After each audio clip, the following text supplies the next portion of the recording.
November மாதம் 30ஆம் தேதி திருவருகை காலம் முதல் வாரம் ஞாயிற்றுக்கிழமை. அன்புக்குரியவர்களே, பாவம் செய்த பின்பு ஆதாம் கடவுளின் பார்வையிலிருந்து தன்னையே மறைத்து கொண்டான். எனவேதான் கடவுள் நீ எங்கே இருக்கிறாய் என்கின்ற கேள்வியை எழுப்பினார். பாவம் செய்யும் ஒவ்வொரு முறையும் நாம் நம்மையே கடவுளின் பார்வையிலிருந்து மறைத்து கொள்கின்றோம். அப்பொழுதெல்லாம் முதல் மனிதனாகிய ஆதாமை தேடிய கடவுள் நம்மையும் தேடி வருகின்றார். ஒரு பக்கம் நாம் கடவுளை தேடுகிறோம் என்பது உண்மை என்றாலும், இன்னொரு பக்கம் கடவுள் பல மடங்கு உத்வேகத்தோடு நம்மை தேடுகிறார் என்பதும் உண்மை. இவ்வாறு கடவுள் நம்மை தேடி வருகின்ற காலமே திருவருகை காலம். நம்மை தேடி வரும் கடவுள் மட்டில் நாம் திறந்த மனம் கொண்டவர்களாக இருந்தோம் என்றால் நாம் அவரை கண்டுகொள்ளுவோம். முதல் வாசகம்.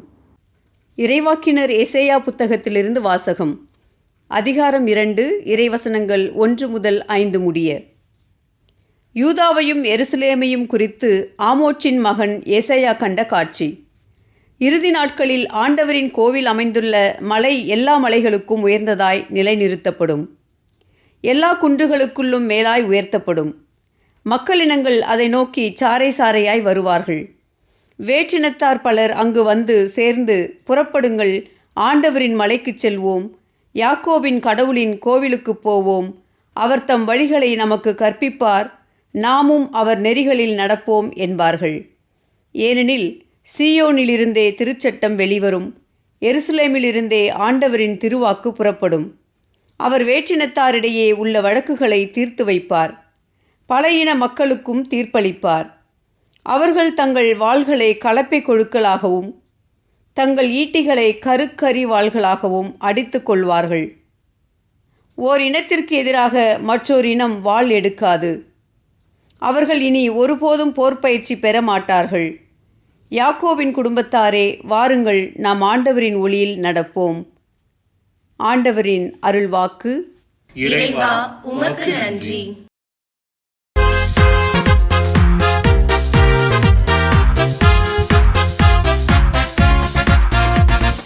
அகமகிழ்வோடு ஆண்டவரது இல்லத்திற்கு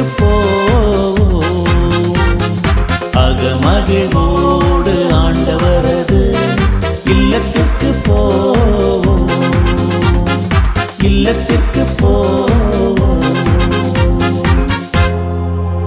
ஆண்டவரது இல்லத்திற்கு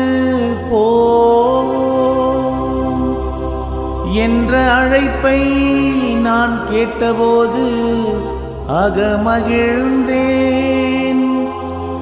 எருசலேமே, இதோ நாங்கள் அடியெடுத்து வைத்து உன் வாயில்களில் நிற்கின்றோம்.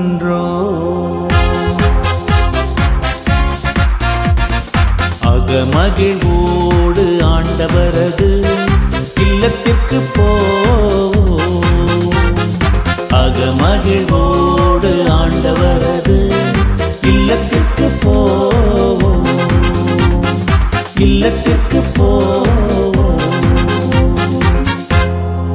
ஆண்டவரின் திருக்குலத்தார் அங்கே செல்கின்றனர். இஸ்ரவேல் மக்களுக்கு இட்ட கட்டளைகளுக்கு இணங்க ஆண்டவரது பெயருக்கு அவர்கள் நன்றி செலுத்த செல்வார்கள். அங்கே நீதி வழங்க அரியணைகள் இருக்கின்றன. அவை தாவீது வீட்டாரின் அரியணைகள்.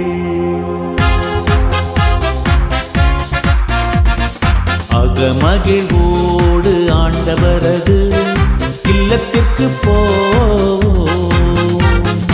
அகமகிழ்வோடு ஆண்டவரது இல்லத்திற்கு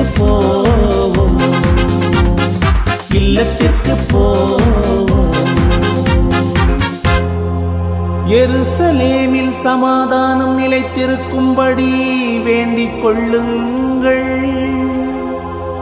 உன்னை விரும்புவோர் வளமுடன் வாழ்வார்களாக. உன் கோட்டைகளுக்குள் அமைதி நிலவுவதாக. உன் மாளிகைகளில் நல்வாழ்வு இருப்பதாக. அகமகிழ்வோடு ஆண்டவரது இல்லத்திற்கு போ. அகமகிழ்வோடு ஆண்டவரது இல்லத்திற்கு போ. இல்லத்திற்கு போ. உன்னுள் சமாதானம் நிலவுவதாக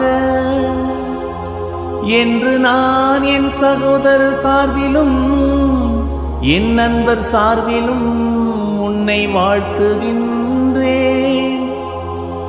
நம் கடவுளாகிய ஆண்டவரின் இல்லம் இங்கே இருப்பதால் உன்னில் நலம் பெருகும்படி நான் மன்றாடுவேன்.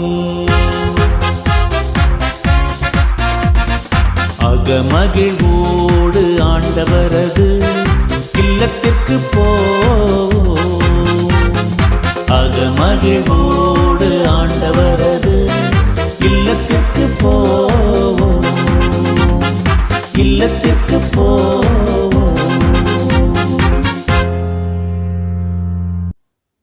இரண்டாம் வாசகம். தூய பவுல் உரோமையருக்கு எழுதிய திருமுகத்தில் இருந்து வாசகம். அதிகாரம் 13, இறை வார்த்தைகள் 11 14 முடிய. சகோதரர் சகோதரிகளே, இறுதி காலம் இதுவே என அறிந்து கொள்ளுங்கள். உறக்கத்தினின்று விழித்தெழும் நேரம் ஏற்கனவே வந்துவிட்டது. நாம் கிறிஸ்துவின் மேல் நம்பிக்கை கொண்டபோது இருந்ததை விட மீட்பு இப்பொழுது மிக அண்மையில் உள்ளது. இரவு முடியப் போகிறது, பகல் நெருங்கி உள்ளது. ஆகவே இருளின் ஆட்சிக்குரிய செயல்களை களைந்துவிட்டு ஒளியின் ஆட்சிக்குரிய பலைக்கலங்களை அணிந்து கொள்வோமாக. பகலில் நடப்பது போல மதிப்போடு நடந்து கொள்வோமாக. களியாட்டம், குடிவெறி, கூடா ஒழுக்கம், காமவெறி, சண்டை சச்சரவு ஆகியவற்றை தவிர்ப்போமாக. தீய இச்சைகளை தூண்டும் ஊனியல்பின் ஆட்டங்களுக்கு இடம் கொடுக்க வேண்டாம். இயேசு கிறிஸ்துவை அணிந்து கொள்ளுங்கள். ஆண்டவரின் அருள்வாக்கு. இறைவா உமக்கு நன்றி. நற்செய்தி வாசகம். விழிப்பாயிருங்கள், ஆயத்தமாயிருங்கள். மத்தேயு எழுதிய தூய நற்செய்தியிலிருந்து வாசகம். அதிகாரம் 24 வசனங்கள் 37 44 வரை. அக்காலத்தில் மானிட மகன் வருகை பற்றி இயேசு தம் சீடரை நோக்கி கூறியது. நோவாவின் காலத்தில் இருந்தது போலவே மானிட மகன் வருகையின் போதும் இருக்கும். வெள்ளப்பெருக்குக்கு முந்தைய காலத்தில் நோவா பேழைக்குள் சென்ற நாள் வரை எல்லாரும் திருமணம் செய்து கொண்டும் உண்டும் குடித்தும் வந்தார்கள். வெள்ளப்பெருக்கு வந்து அனைவரையும் அடித்துச் செல்லும் வரை அவர்கள் எதையும் அறியாதிருந்தார்கள். அப்படியே மானிட மகன் வருகையின் போதும் இருக்கும். இருவர் வயலில் இருப்பர், ஒருவர் எடுத்துக் கொள்ளப்படுவார், மற்றவர் விடப்படுவார். இருவர் திரிகையில் மாவரைத்துக் கொண்டிருப்பர், ஒருவர் எடுத்துக் கொள்ளப்படுவார், மற்றவர் விட்டுவிடப்படுவார். விழிப்பாயிருங்கள், ஏனெனில் உங்கள் ஆண்டவர் எந்த நாளில் வருவார் என உங்களுக்கு தெரியாது. இரவில் எந்த காவல் வேளையில் திருடன் வருவான் என்று வீட்டு உரிமையாளருக்கு தெரிந்திருந்தால் அவர் விழித்திருந்து தம் வீட்டில் கன்னமிட விடமாட்டார் என்பதை அறிவீர்கள். எனவே நீங்களும் ஆயத்தமாயிருங்கள், ஏனெனில் நீங்கள் நினையாத நேரத்தில் மானிட மகன் வருவார். ஆண்டவரின் அருள்வாக்கு. கிறிஸ்துவே உமக்கு புகழ். அன்புக்குரியவர்களே, புதிய திருவழிபாட்டு ஆண்டின் தொடக்கத்தில் வரும் திருவருகை காலம் இறைவனின் வருகையை நாம் கண்டுகொள்ளும் பொருட்டு நம்மையே தயாரிப்பதற்கான அழைப்பை கொடுக்கின்ற காலமாக இருக்கின்றது. அவர் வருகின்றார், அவர் வருகின்றார், அவர் எப்பொழுதுமே வருகின்றார் என்றார் வங்கக்கவி Rabindranath Tagore. He comes, he comes, he ever comes. எப்பொழுதுமே நம்மை தேடி வரும் இறைவனுக்கு நம்மில் சிலர் எப்போதாவது மட்டுமே நாம் இதயக் கதவை திறக்கின்றோம் என்பதும், இன்னும் பலர் எப்போதுமே இதயக் கதவை திறப்பதில்லை என்பதும் நாம் அறிந்ததே. இதோ நான் கதவு அருகில் நின்று தட்டிக் கொண்டிருக்கிறேன். யாராவது எனது குரலை கேட்டு கதவை திறந்தால் நான் உள்ளே சென்று அவர்களோடு உணவருந்துவேன் என்று இயேசு சொல்வதாக திருவெளிப்பாடு நூலில் நாம் வாசிக்கின்றோம். திருவெளிப்பாடு 3:20. இந்த வசனம் திருவருகை காலத்தின் உணர்வை படம் பிடிக்கின்ற இறைவசனமாக இருக்கிறது. இவ்வசனத்தை அடிப்படையாக கொண்டு டேவிட் ஹோல்ம்ஸ் என்பவர் ஓவியம் ஒன்று வரைந்தார். இயேசு கையில் விளக்கை ஏந்தி கொண்டு ஒரு வீட்டின் கதவை தட்டுவது போன்ற ஓவியம் அது. இந்த ஓவியத்தை பார்த்த டேவிட்டின் நண்பர் ஒருவர், மிக அழகான இந்த ஓவியத்தில் ஒரு குறை இருக்கிறதே, கதவில் கைப்பிடி இல்லையே, எவ்வாறு இயேசு கதவை திறந்து உள்ளே செல்ல முடியும் என்று கேட்டாராம். அதற்கு டேவிட், இந்த கதவு மனித இதயத்திற்கு அடையாளமாக உள்ளது. அதன் கைப்பிடி உள்ளே மட்டும்தான் இருக்கிறது. உள்ளே உள்ள நபர் இயேசுவின் குரலை கேட்டு தன் இதய கதவை திறந்தால் மட்டுமே இயேசுவால் உள்ளே செல்ல முடியும். கதவு திறக்கப்படும் வரை இயேசு காத்து கொண்டிருப்பார் என்றாராம். அன்புக்குரியவர்களே, நம்மை தேடி வரும் கடவுள் மட்டில் திறந்த மனம் கொண்டவர்களாக மாறுவதற்கான 2 வழிகளை இன்றைய வாசகங்கள் நமக்கு கற்றுத்தருகின்றன. முதல் வழி விழிப்பாக இருப்பது. 2வது வழி இருளின் செயல்களை களைவது. ஒவ்வொன்றாக சிந்திக்கலாம். முதலாவதாக விழிப்பாக இருத்தல். விழிப்பாக இருங்கள் என்பது இன்றைய நற்செய்தியின் மைய செய்தியாக இருக்கின்றது. விழிப்பாக இருத்தல் என்பது இந்த நேரத்தில் இந்த இடத்தில் நம் கவனத்தை வைப்பது, அதாவது நிகழ்காலத்தில் நம் கவனத்தை வைப்பது. ஒரு ஞானி இவ்வாறு சொன்னார், நம்மில் பலர் கடவுள் எங்கோ இருக்கிறார் என்று நினைத்துக் கொண்டிருக்கிறோம், ஆனால் அவர் இங்குதான் இருக்கின்றார். நாம் தான் இங்கு இல்லாமல் எங்கோ இருந்து கொண்டிருக்கிறோம். அதாவது நமது மனம் எங்கெங்கோ அலைபாய்ந்து கொண்டிருக்கிறது. எனவேதான் இங்கு இருக்கின்ற கடவுளை எங்கோ இருக்கின்ற நம்மால் கண்டுகொள்ள முடியவில்லை என்று சொல்கின்றார். இக்கருத்தை கொஞ்சம் உளவியல் ரீதியாக நாம் சிந்திக்கலாம். நமது மனம் கடந்த காலத்திற்கும் எதிர்காலத்திற்கும் இடையே ஊசலாட்டம் ஆடிக்கொண்டிருக்கிறது. நமது உடல் இங்கு இப்பொழுது இருந்தாலும் மனம் எதையெதையோ நினைத்து எங்கோ இருந்து கொண்டிருக்கிறது. இதுவே விழிப்புணர்வு அற்ற நிலை என்பது. இத்தகைய விழிப்புணர்வு அற்ற நிலை பரபரப்பிற்கும் பதைபதைப்பிற்கும் கவலைக்கும் கண்ணீருக்குமான முதல் காரணமாகவும் முக்கிய காரணமாகவும் இருப்பதோடு கடவுளை கண்டுகொள்ள விடாமல் செய்துவிடுகிறது.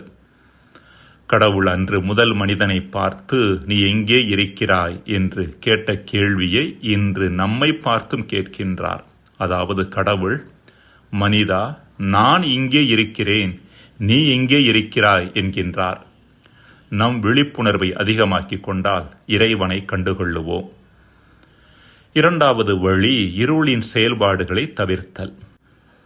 ஒளியாகவும் ஒளியின் பிறப்பிடமாகவும் இருக்கின்ற கடவுளை நாம் கண்டுகொள்ள வேண்டுமெனில் நம்மில் இருக்கின்ற இருளின் தன்மைகளை களைவது அவசியமானது. புனித பவுல் 2ஆம் வாசகத்தில் இருளின் ஆட்சிக்குரிய செயல்களை களைந்துவிட்டு ஒளியின் ஆட்சிக்குரிய படைக்கலன்களை அணிந்து கொள்வோமாக என்று அழைப்பு விடுக்கின்றார்.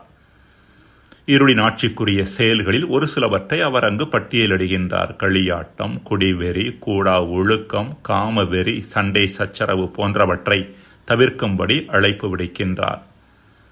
முதல் வாசகத்தில் எசாயா இறைவாக்கினர் எவ்வாறு யாவே இறைவனை தேடி வரும் மக்கள் தங்களது இருளின் செயல்பாடுகளை களைந்துவிட்டு ஒளியின் படைக்கலன்களை அணிந்து கொள்வார்கள் என்று எடுத்துரைக்கின்றார்.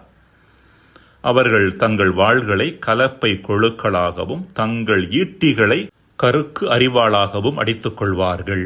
ஓர் இனத்திற்கு எதிராக மற்றொரு இனம் வாளெடுக்காது.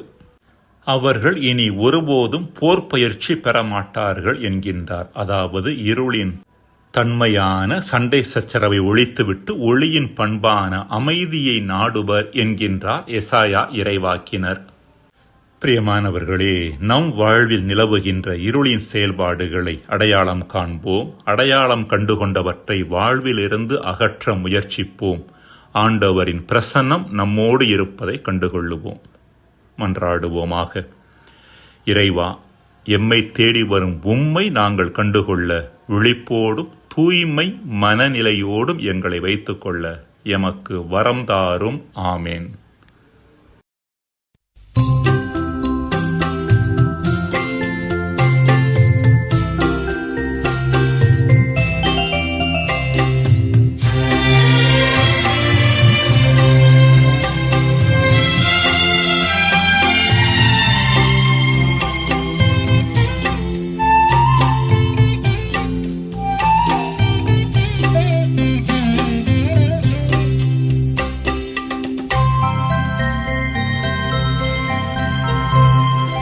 தேடும் அன்பு தெய்வம் என்னை தேடி வந்த நேரம், கோடி நன்மை கூடும் புவி வாடும் நிலைகள் மாறும், வாடும் நிலைகள் மாறும். இந்த வானதேவன் தந்த வாழ்வு பாதை எந்த வாழும் காலம் போகும். இந்த வானதேவன் தந்த வாழ்வு பாதை எந்த வாழும் காலம் போகும்.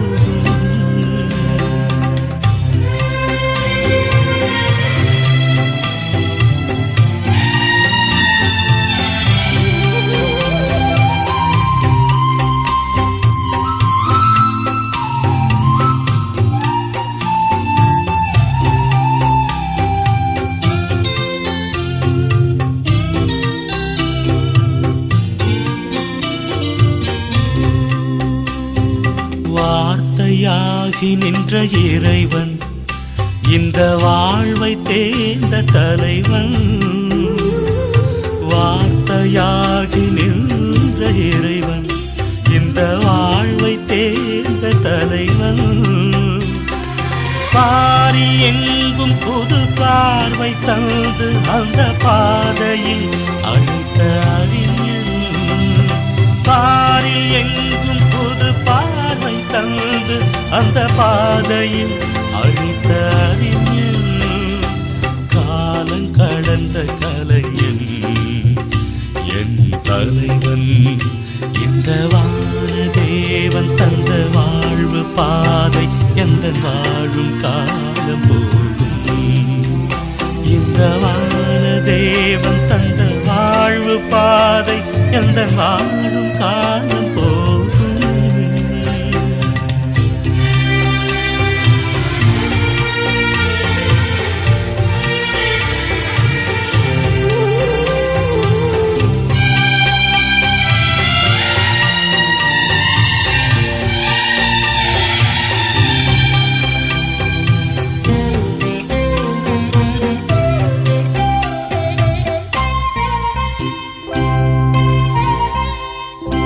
அடிமை அமைப்பு எங்கு ஒழிய எங்கும் மனித மாண்பு நிறைய.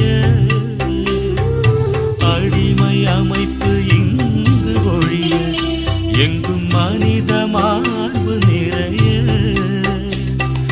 புரட்சி குரல் கொடுத்து புதிய வழி வகுத்து புதுமை செய்த பெரும் புனிதன். புரட்சி குரல் கொடுத்து புதிய வழி வகுத்து புதுமை செய்த பெரும் புனிதன். வாழ்வை கடந்த இறைவன் என் தலைவன். இந்த வானதேவன் தந்த வாழ்வு பாதை எந்த வாழும் காலம் போகும். இந்த வானதேவன் தந்த வாழ்வு பாதை எந்த வாழும் காலம் போகும். தேடும் அன்பு தெய்வம் என்னை தேடி வந்த நேரம், கோடி நன்மை கூடும் புவி வாடும் நிலைகள் மாறும், வாடும் நிலைகள் மாறும். இந்த வானதே எந்தன் வாழும் காலம் போகும். இந்த வான தேவன் தந்த வாழ்வு பாதை எந்தன்